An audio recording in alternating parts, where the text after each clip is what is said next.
हमारे साथ नवादा से एनडीए के बीजेपी प्रत्याशी विवेक ठाकुर जी हैं। सर, इम्तिहान की घड़ी नज़दीक आ रही है। 19 तारीख को पहले चरण में नवादा में वोटिंग होनी है। कितने तैयार हैं और आप तो लगातार जनता के बीच जा रहे हैं, क्या रिस्पांस मिल रहा है? देखिए, रिस्पांस तो अद्भुत है। एक बात समझना होगा आपको कि पूरे भारत की जनता जिस तरह से सोच रही है, बिहार की भी जनता उसी तरह से सोच रही है, क्योंकि देश अभी जिस मुकाम पे है और प्रभावी मुकाम पे है और एक नई उछाल और छलांग के लिए तैयार है, उसमें इस देश में कोई कॉम्प्रोमाइज़ करने को तैयार नहीं है। ये कोई इफ बट मतलब नो कॉम्प्रोमाइज़, सिर्फ प्रधानमंत्री पुनः मोदी जी को ही बनाना है। नवादा उससे अछूता नहीं है और उनके प्रति जो समर्पण और आस्था है नवादा में, ये व्याप्त आपको समाज का हर तबका में दिखेगा, बल्कि विभिन्न कौम में भी आपको दिखेगा। पीएम भी आए थे यहाँ पे रैली करने, योगी जी भी आए। जनता का क्या मूड लग रहा है? जनता उफान पे है, बड़ा स्पष्ट है। बिहार में जो स्थिति है वो फिर वही है कि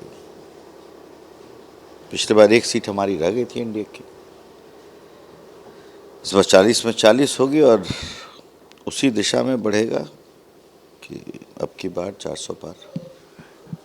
किन मुद्दों पे आप चुनाव लड़ रहे हैं सर यहाँ पे? विकास, सकारात्मक राजनीति और विकास।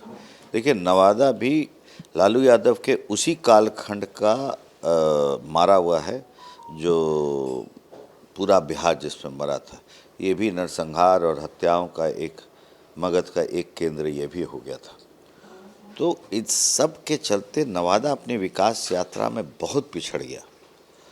ये 10 साल में उस उतनी लंबी खाई जो उन कार्यकाल में जो भरा इन लोगों ने, उसको प्रधानमंत्री और केंद्र की योजनाओं से और नीतीश जी के भी काम से, एनडीए के काम से काफ़ी भरपाई हुई है।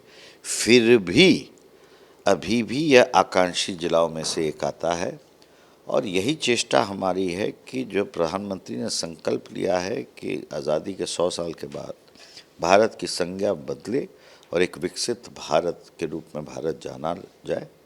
उसी प्रकार से 28 को मैंने भी नामांकन किया है कि एक विकसित नवादा की कल्पना के साथ और सकारात्मक सोच के साथ हम विकास की राजनीति में जाएंगे और कम से कम आकांक्षी जिला में से नवादा को निकालेंगे और विकसित नवादा का समायोजन विकसित भारत में होगा।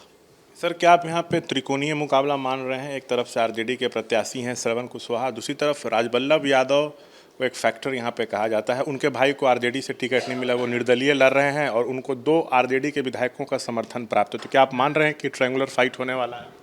अब देखिए, ये उनका अपना अंदरूनी मामला है, इसमें मेरा कुछ टिप्पणी करना कुछ भी उचित नहीं। हम लोग अपना काम कर रहे हैं, पार्टी का काम कर रहे हैं, कार्यकर्ता बीजेपी के लिए लगे हुए हैं, जनता का मनोभाव वही है।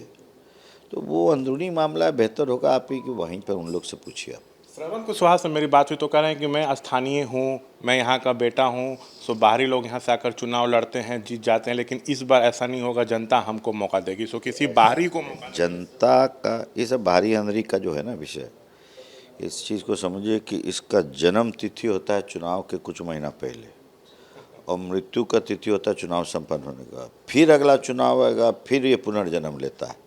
ये चुनिंदा 5, 10, 15 राजनीतिज्ञ लोग जो हैं, ये ऐसा विषय उठता रहता है। नहीं तो अगर ये रहता तो जॉर्ज फर्नांडिस, अगर बिहार न होता तो जॉर्ज फर्नांडिस को देश में कोई जानता?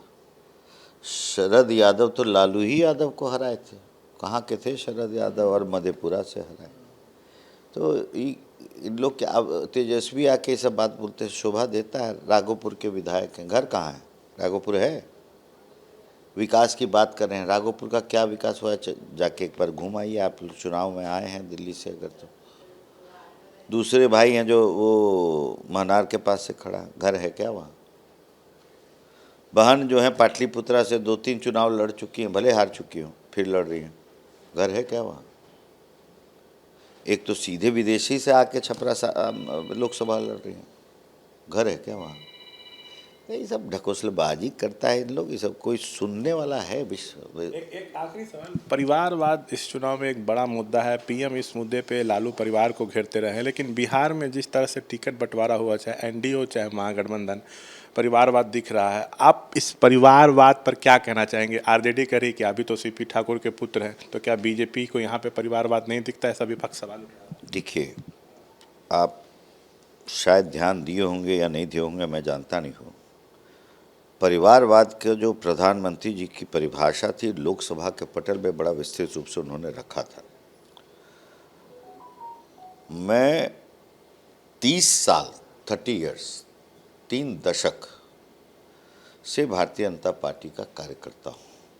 जो न्यूनतम स्तर जो हमारा संगठन का होता है, पटना महानगर से मैं काम आरंभ किया था, फिर प्रदेश का युवा इकाई में काम किया, फिर उसके बाद राष्ट्रीय में गया। तो तप कर कर के हम लोग उठे। आज भी संगठन का उतना काम करते हैं हम लोग कि जहां निर्देश होता है देश के कहीं किसी कोना में जाके काम करते हैं। परिवारवाद का जो परिभाषा राजनीति में है, ये है कि जैसे तेजस्वी जी क्रिकेट खेलने के शौक था, तो देश, इंग्लैंड, सब जगह ट्रेनिंग उनिंग होता था कि उसमें वहाँ से कहीं सफलता मिली नहीं, तो चलो विधायकी का चुनाव लड़ने, विधायक बन गए। क्या तब किया है? उस पार्टी को खड़ा किया है, तो बहुत सारे कार्यकर्ताओं ने, नेताओं ने, क्या योगदान है इनका? संगठन का काम कहाँ है? कुछ का तब कहाँ है? सुख है, तब कहाँ है? किस इतना जो परिवार के जो 6 आदमी का बात बोले, इसमें तब कहाँ आपको दिख रहा है? हाँ, तो एक एक कार्यकर्ता जो है नीचे से घसते घसते घसते घसते उठता है। अखिल भारतीय विद्यार्थी परिषद के समय से संजीव चौरसिया हमारे कार्यकर्ता है, तो लोग बोलेंगे कि वो भी गंगा होकर, अरे सब जमीन से उठा है। ये लोग को जमीन है, तो ये तब वो एक अंग्रेजी में कहावत है कि born with a silver spoon, तो उस तरह के लोग हैं। तब इसमें कोई तुलना नहीं है, मतलब नहीं है, कोई औचित्य बनता नहीं है। दक्षिण भारत जाइएगा, तमिलनाडु में तो करुणानिधि हो गया, स्टालिन हो गया, अब उदयगिरी चल रहा है, तो ठीक है, चल रहा है, ये तय है। भारतीय जनता पार्टी का कौन है जो राष्ट्रीय अध्यक्ष बनता है? एक सामान्य कार्यकर्ता, उसकी पृष्ठभूमि देखिए। कौन मंत्री बनता है? सामान्य कार्यकर्ता। तो लोकतंत्र यहाँ जिस तरह से है, और कार्यकर्ता भाव, प्रधानमंत्री को क्यों आप बोला जाता है प्रथम सेवक, और हम लोग के यहाँ प्रथम कार्यकर्ता बोला जाता है? वो भाव जिंदा है। तो बीजेपी का कल्चर अलग है, कार्यकर्ता का भाव अलग है, ये तो ठीक है, ये घर की पार्टी है, इन लोग का तो अपना कोई दिक्कत है नहीं। तो ये थे हमसे बातचीत करते हुए नवादा से बीजेपी प्रत्याशी विवेक ठाकुर, जो मौजूदा राज्यसभा सांसद भी हैं बिहार से बीजेपी के। 19 अप्रैल को पहले चरण में नवादा, जमुई, गया और एक और सीट पर वोटिंग होनी है औरंगाबाद में।